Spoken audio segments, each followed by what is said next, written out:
우리 한 절씩 교독하겠습니다. 너희 중에 누구든지 지혜가 부족하거든 모든 사람에게 후히 주시고 꾸짖지 아니하시는 하나님께 구하라. 그리하면 주시리라. 오직 믿음으로 구하고 조금도 의심하지 말라. 의심하는 자는 마치 바람에 밀려 요동하는 바다 물결 같으니 이런 사람은 무엇이든지 주께 얻기를 생각하지 말라. 두 마음을 품어 모든 일에 정함이 없는 자로다. 아멘. 오늘은 지혜가 부족하거든입니다. 너희 중에 누구든지 지혜가 부족하거든 하나님께 구하라. 우리 중에 지혜가 부족하지 않은 사람, 그래서 하나님 앞에 지혜를 달라고 구하지 않아도 되는 사람이 있을까요?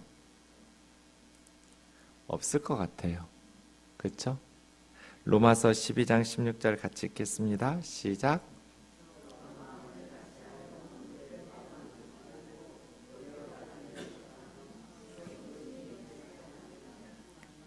스스로 지혜 있는 체 하지 말라고.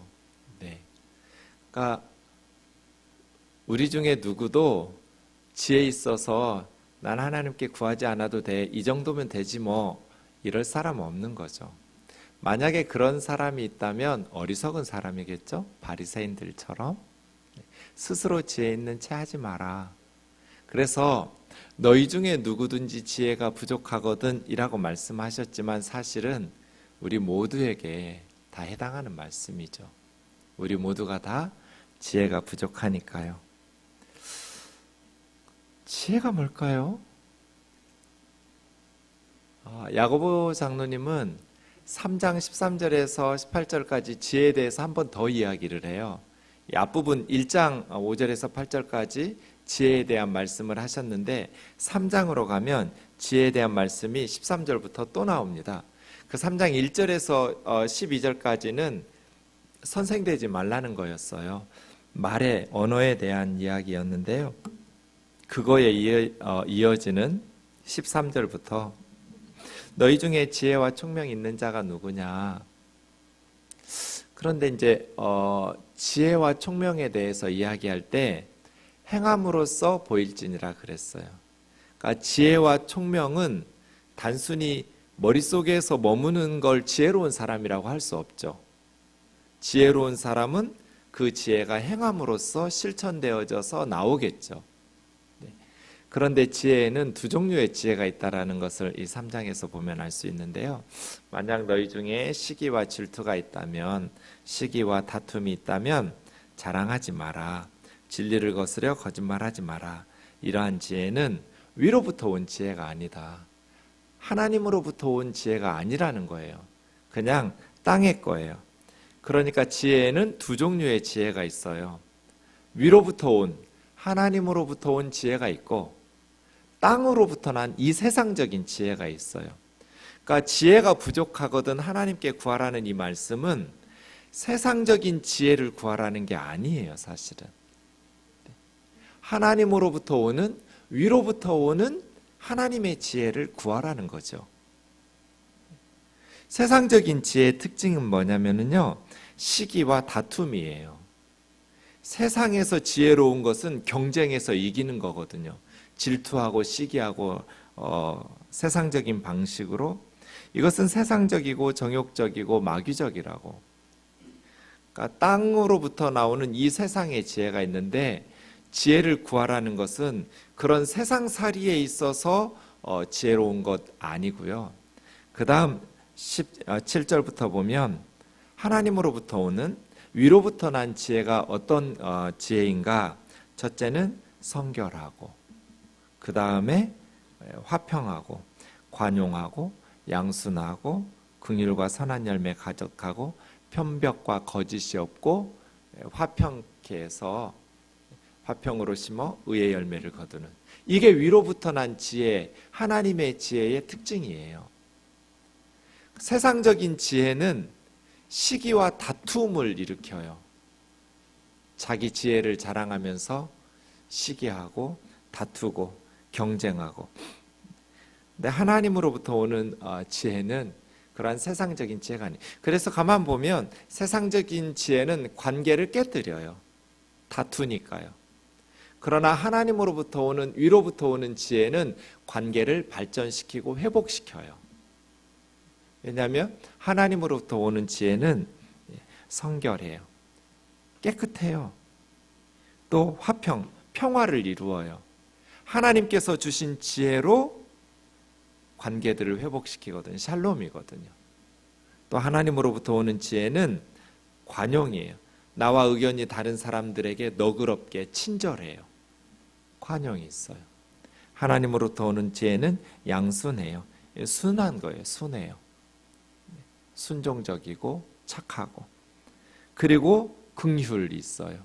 자비와 동정심이 넘치죠. 그래서 선한 열매들이 맺혀요. 하나님으로부터 오는 지혜가 있으면 선한 열매들이 맺혀요. 특히 편벽, 이 편파성이 없어져요. 지역 감정이나 당리 당략이나 그런 어떤 세상적인 기준을 가지고 편견에 사로잡혀 있지 않아요. 그리고 거짓이 없어요. 위선이 없고 꾸밈이 없어요. 순서예요. 그래서 화평케 하는 자들은 화평을 심고 의의 열매를 거두어요. 평화의 씨앗을 심어서 의로운 열매를 거두게 되지죠. 그렇게 지금 지혜가 부족하거든 하나님께 구하라고 말했을 때 이 지혜는 시기와 다툼을 일으키는 세상적인 지혜가 아니에요. 남을 이겨먹는, 경쟁에서 싸워서 이기는 그런 마귀적이고 정욕적이고 세상적인 지혜가 아니에요. 하늘로부터 오는, 하나님께서부터 오는 그런 지혜예요. 그러니까 이런 지혜는 하나님의 말씀, 하나님의 뜻, 주의 뜻과 일치되게 가겠죠. 하늘로부터 오니까 하나님의 말씀을 통한 하나님의 뜻과 일치돼서 나아가겠죠. 네. 너희 중에 누구든지 지혜가 부족하거든. 지혜가 부족하면 어떻게 해야 될까요? 1번 책을 읽는다. 2번 나이가 많은, 경험이 많은 어른들에게 찾아간다. 3번 하나님께 기도한다. 몇 번이에요? 네, 쉽죠? 지혜가 부족하거든 하나님께 구하라는 거예요. 왜냐하면 위로부터 오는 지혜니까. 우리에게 필요한 것은 하나님으로부터 오는 지혜거든요. 그러니까 하나님께 구하라는 거예요. 하나님께 구하라. 구하지 않으면 안 주실까요? 4장 2절 보세요. 4장 2절. 네. 시작.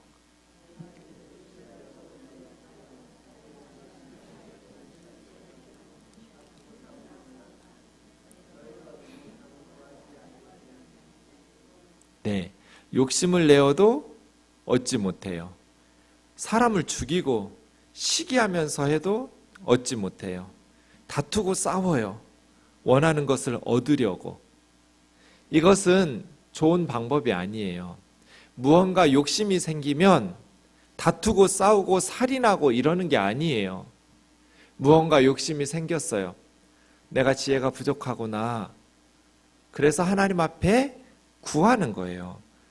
욕심을 내어서 싸우고 죽이는 것이 아니라 하나님께 구하는 거죠.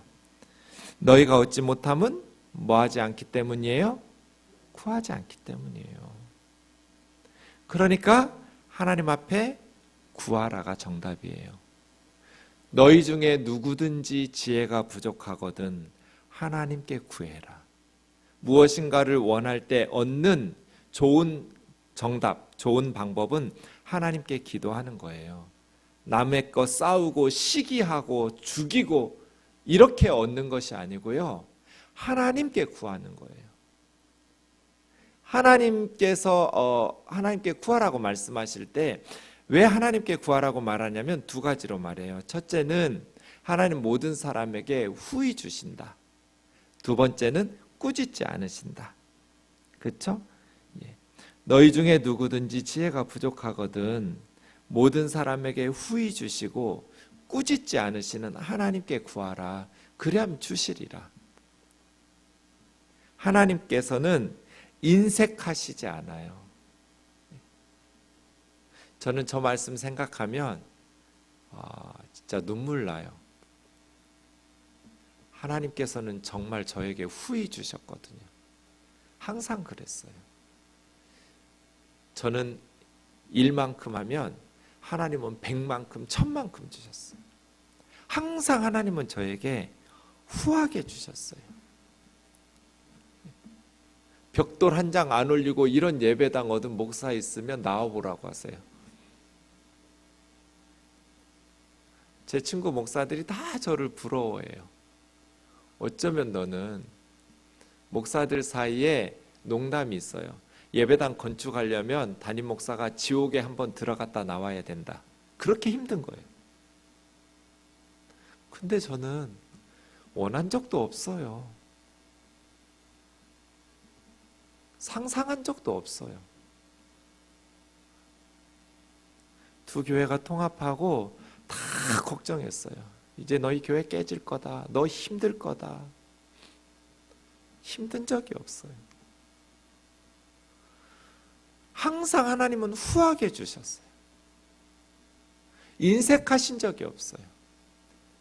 여러분에게는 어떠신지 모르겠어요. 왜 하나님께 구하라 하는가? 하나님 후하게 주시니까.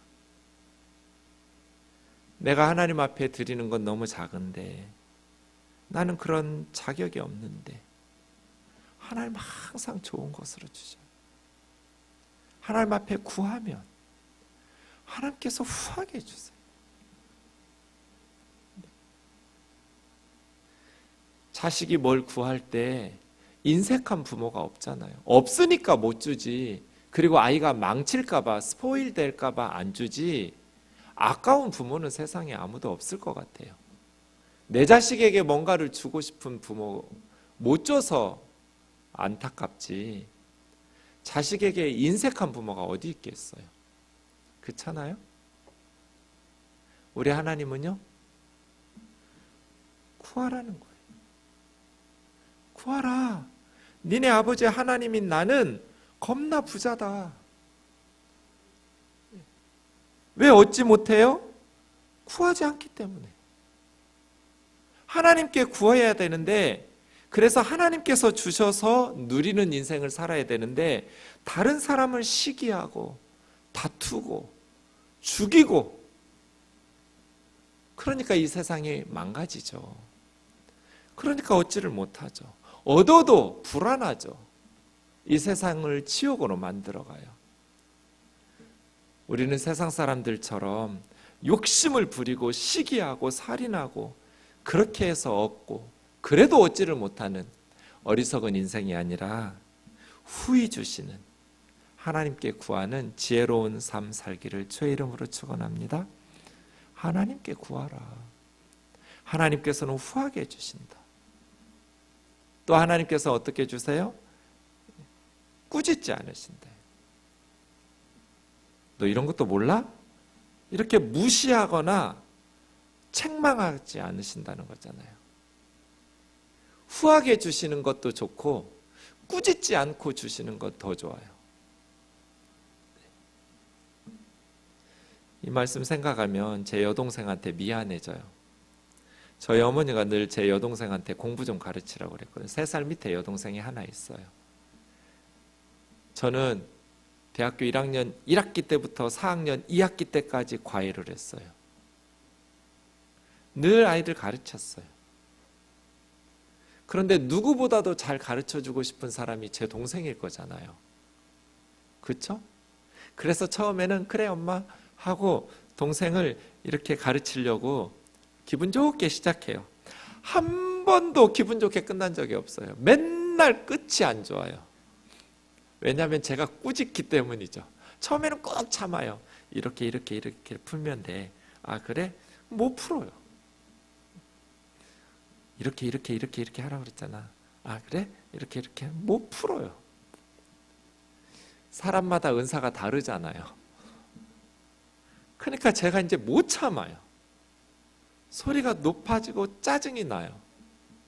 이렇게 하라고 이 돌대가리야. 그럼 제 여동생 뭐라고 그러겠어요?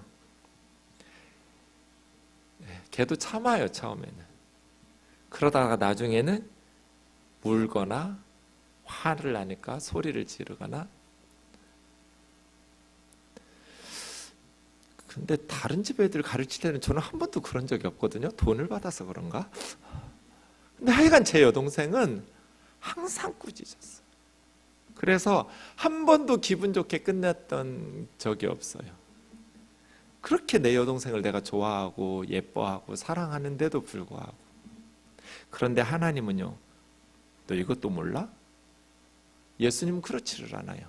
하루에 70번씩 7번, 그 사람 아니거든요. 그래도 주님은 용서하세요. 그렇게 우리가 구할 때 너 이런 것도 몰라? 이렇게 멸시하거나 무시하지 않으세요. 그래서 주님께 구하라는 거예요. 왜 얻지 못하는가? 구하지 않으니까. 우리가 하나님의 지혜를 구하면서 사는 것, 하나님께서 원하시는 거잖아요. 그러니 우리가 하나님 지혜롭게 살게 해주세요. 그렇게 구할 때 하나님께서 우리에게 주시죠. 에베소서 5장 17절 보세요. 에베소서 5장 17절 같이요. 시작. 그러므로 어리석은 자가 되지 말고 오직 주의 뜻이 무엇인지 이해하라. 어리석은 자가 되지 마라. 어리석은 자가 된다라는 건 뭐예요? 주의 뜻이 무엇인지 분별하지 못하는 것. 그러니까 지혜롭다라는 것은 주님의 뜻이 무엇인지 알고 위로부터 오는 성결하고 관용하고 화평하고 거짓과 편벽됨이 없고 화평을 심어서 의의 열매를 거두고 긍휼이 많은 그런 선한 열매 가득한 지혜죠. 주의 뜻에 합당한 그런 지혜로운 자들이 되기를 주의 이름으로 축원합니다. 지혜로운 사람들. 목회하다 보면 지혜로운 사람들이 있어요. 정말 부러운. 열심은 있는데 지혜가 부족한 분들이 많아요, 대부분. 그 마음은 순수하고 그 열정은 알겠어요. 근데 지혜가 부족해요.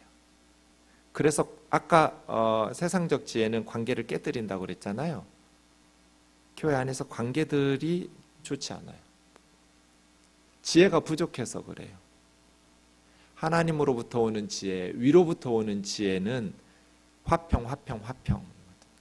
샬롬이거든요. 좋은 관계예요. 그래서 선한 열매들을 맺는데 말이에요. 자식 사랑하지 않는 부모가 어디 있어요? 근데 열매들이 맺히기도 하고 어그러지기도 하죠. 마음은 다 동일할 것 같아요. 자식을 향한 그 애틋한 부모의 마음들은 비슷하겠죠. 차이는 지혜에 있고 없음 같아요. 그렇죠? 그래서 우리가 성경을 읽을 때 지혜의 왕은 하나님이시잖아요. 그러니까 하나님 앞에 구하고 하나님께서 어떻게 하시는지 지혜롭게 하나님에게 배우는 그런 말씀에서 주의 뜻이 무엇인지 분별하고 어리석은 자가 되지 않도록 기도하고 말씀을 상고하고 주의 뜻들을 알아가는 지혜로운 자들이 되기를 원합니다. 그렇게 하나님께 구하라는 거예요. 아마 학부형들은 자녀들이 학업에 열심히 하기를 원하겠죠. 네. 제가 우리 아들한테 그래요. 아빠가 설교 시간에는 공부가 뭐가 중요하냐고 애들 믿음 좋고 착하면 되지 이렇게 설교하는데 너한테는 그게 안 돼. 공부 잘했으면 좋겠어. 그렇게 말하거든요. 설교 시간에는 공부가 뭐가 중요해요. 믿음이 중요하고 착하게 살면 되지 라고 말하지만 제 아들한테 그게 잘 안 돼요. 믿음도 좋고 착하기도 하고 공부도 잘했으면 좋겠어요. 근데 아빠가 좀 심하다 싶으면 얘기해. 정신 차릴 테니까. 그렇게 제 아들한테 가끔 얘기했어요. 근데 어떤 아이가, 실제로 우리 아이가 저한테 그랬는데요. 중학생 때 공부를 왜 해야 되냐고. 여러분, 아이들이 공부 안 해요. 공부 왜 해야 되냐고 막 따져요. 그럼 어떻게 해야 될까요? 10중 8구 부모들은 큰 소리 치겠죠. 좋은 대학 가야지. 좋은 직장 가지고. 그래야 장가도 잘 가고. 이런 식으로. 왜 해야 되냐고 막 꼬치꼬치 따지고 물으면 싫으면 간다 이 자식아. 이런 식으로 큰 소리 내겠죠.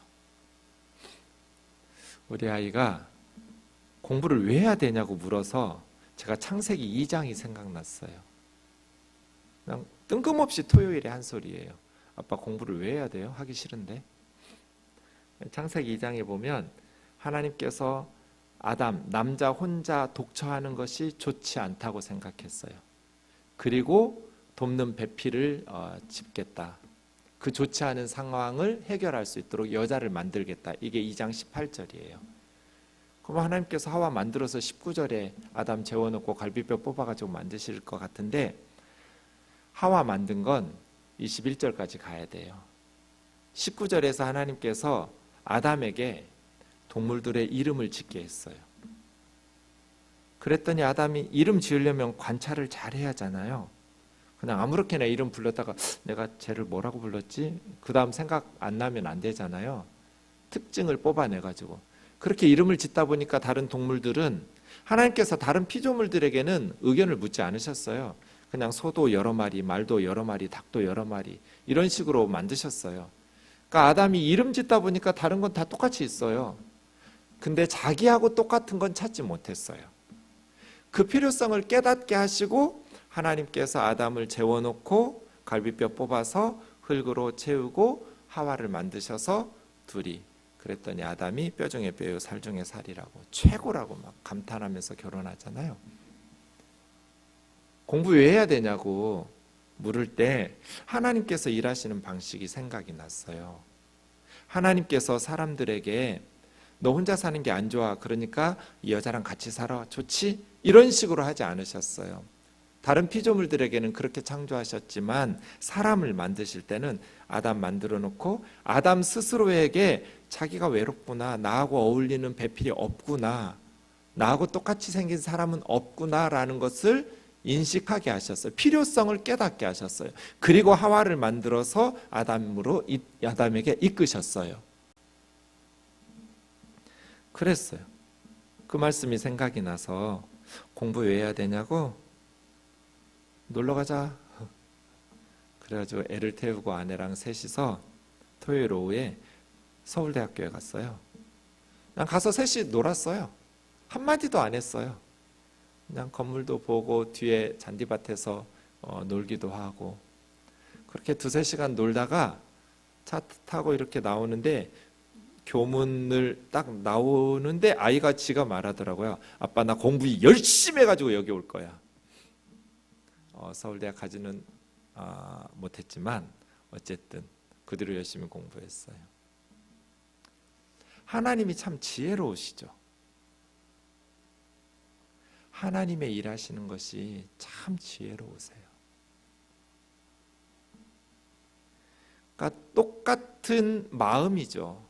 아이 잘 키우고 싶어요. 사랑해요. 가정을 잘 이끌고 싶어요. 교회 목회 잘하고 싶어요. 나라, 어떤 대통령이 좋은 대통령 되고 싶지 않은 대통령이 있겠어요? 어느 나라의 지도자가? 다 백성들로부터 칭찬받고 역사의 길이 남을 성군이 되기를 원하시겠죠. 지혜가 부족해요. 지혜가. 그래서 우리는 하나님으로부터 배워야 되고 우리 주 예수 그리스도로부터 배워야 되고 하나님 앞에 구하고 기도하는 거죠. 그래야 선한 열매가 잘 맺히니까요. 6절을 보시죠. 6, 7, 8절에 보시면 간구하는, 하나님께 구하는 자세가 나와요. 간단히 보면 믿음으로 구하라는 거예요. 조금도 의심하지 말라는 거죠. 믿음으로 구해야 된다. 오직 믿음으로. 이 말은 뭐든지 기도할 때 하나님께서 주신다는 확신을 가지고 의심 없이 아무거나 구해도 다 주신다는 뜻이 아니에요. 당연히 전제된 것은 하나님의 뜻에 합당한 것을 가지고, 기도 제목의 내용이 하나님의 뜻에 합당한 것, 여기에서는 지혜예요. 지혜. 위로부터 나는 지혜죠. 하나님께서 주시는 신령한 지혜가 부족하다고 느낄 때 믿음으로 구하면 하나님께서 지혜를 주신다는 거예요. 아무거나 막 되도 않는 기도 제목을 가지고 구하면, 우리 아들이 공부는 안 하지만 제가 열심히 믿음으로 의심 없이 기도할 테니까 명문대학 보내주시옵소서 한다고 되는 게 아니에요. 아무 기도 제목이나 구하면, 의심 없이 구하면 주신다는 게 아니라 하나님의 뜻에 합당하게, 아이가 명문대학 가기를 원하면 하나님 우리 아이가 열심히 공부하게 해주시고 열심히 노력하게 해주시고 그 노력한 것에 합당한 열매로 좋은 대학 가게 해주세요. 그리고 한마디 더 붙여야 돼요. 설령 자기가 노력한 만큼 좋은 결과가 나오지 않아도 용기 잃지 않고 하나님 믿음 안에서 바르게 살아갈 수 있게 해주세요 까지 가야 돼요. 하나님의 뜻대로 구하는 거예요. 이 기도 제목 말씀에 비추어서 틀림없이 하나님 뜻이에요. 그렇다면 의심 없이, 그러니까 하나님을 신뢰하면서 구하라는 거예요. 뭐든지 원하면 주신다 이게 아니라, 모든 기도 내용은 다 주신다가 아니고요, 하나님 신뢰함으로, 하나님께서 나에게 그것이 필요하다고 생각하면 주실 거야. 바울이 3번 구했어요. 육체의 가시 때문에. 육신의 질병이 있었어요. 바울은 일단 눈이 안 좋았어요. 바울 서신은 바울이 직접 손으로 쓴 편지들이 아니에요. 입으로 불러주면 다른 사람이 쓴 편지들이에요. 편지를 쓸 수도 없을 만큼 시력이 좋지 않았어요. 어지간하면 자기 손으로 편지 썼을 텐데 말이에요. 어떤 성경학자들은, 또 어떤 학자들은 간질이라고 해요. 복음을 막 전하다가 경련을 일으키면서 거품을 내고 쓰러졌다고 생각해 보세요. 너나 예수 믿고 복 받아라, 이렇게 복음에 큰 걸림돌 되지 않았겠어요? 사탄이 시험하는 것, 육체의 가시, 하나님 앞에 구했어요. 그때 주님이 거절하셨죠? 나의 은혜가 너에게 족하다. 네가 약할 때 강해진다. 그러니까 무엇이든지 원하면 구하면 믿음으로, 바울이 믿음이 없이 구해서 그랬나요? 그렇지 않아요. 이 말씀 그런 의미가 아니에요. 하나님을 신뢰하도록, 의심 없이, 하나님에 대한 의심 없이 구하라는 거예요. 하나님께서 나에게 필요하다고 생각하시면 주실 거라고. 그런 하나님에 대한 신뢰 말이에요. 제가 늘 말씀드리잖아요. 연약한 사람은 좋은 남편 만나요. 여러분 무시당한 거예요. 남편이 진짜 못돼 처먹었잖아요. 하나님은 여러분을 믿은 거예요. 너는 감당할 수 있어. 이렇게. 그렇죠? 네. 아이들이 힘들면 하나님 앞에, 하나님은 감당치 못할 걸 주시지 않거든요. 우린 죽을 것 같을지 몰라도 감당할 수 있는, 우리를 덜 사랑하시고 미워해서 힘든 아이들 주신 거 아니에요. 우리 하나님이 그렇게 악하신 분이 아니에요. 하나님을 신뢰해라. 바울이 뭐가 잘못돼서 사탄의 시험하는 육체의 가시가 생긴 게 아니에요. 하나님께서 바울을 사랑하셨죠. 그 연약함 때문에 하나님 앞에 더 겸손하고, 정말 목회 성공하고 이상해지는 목회자들, 이단에 교주되는 사람들 얼마나 많아요? 바울도 이걸 염려했잖아요. 내가 다른 사람 전도하고 내가 도리어 버림을 받을까 봐 날마다 죽노라 자신을 쳐서 복종시켰잖아요. 죽은 사람이 기도하면 살아나니까요. 바울에게서 많은 역사들이 나타나니까요. 하나님을 신뢰하는 것. 때로 인생을 살다 보면 그냥 평범한 것이 나에게 너무나 힘들고 어려운, 남들 다 누리는 것조차도 하나님께서 나에게 허락해 주시지 않는 그런 일들도 많잖아요. 그래도 하나님 의심하지 말고 하나님을 신뢰하지 말고 믿음으로 하나님 앞에 구해라. 그러나 하나님께서 후히 주시고 꾸짖지 않고 주신다.